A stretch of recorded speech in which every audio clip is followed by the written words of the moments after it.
বাংলাদেশে গোপনীয়ভাবে আমার আপনার স্বাধীন সার্বভৌম দেশে মুসলিমদের এই বাংলায় আমার আপনার ভূমির বুক ছিঁড়ে ট্রেন ঢুকায় দিছে। ভারতের এক অঞ্চল থেকে আরেক অঞ্চলে ট্রেন যাবে কোন দিকে?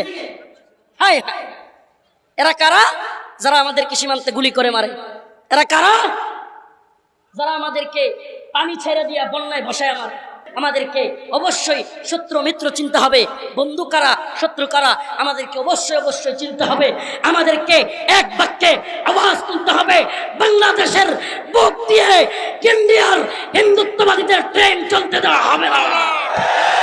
এই ট্রেন প্রয়োজনে রেল লাইন উপড়ে ফেলা হবে, প্রয়োজনে পাথরগুলো খুলে ফেলা হবে, প্রয়োজনে রেল লাইন অবরোধ করা হবে ইনশাআল্লাহ। আল্লাহ পাক যেখানে কোরআনে সুস্পষ্ট বলতেছেন, ইয়া আইয়ুহাল্লাযীনা আমানু লা তাত্তাখিযুল ইয়াহুদা ওয়ান নাসারা আউলিয়া।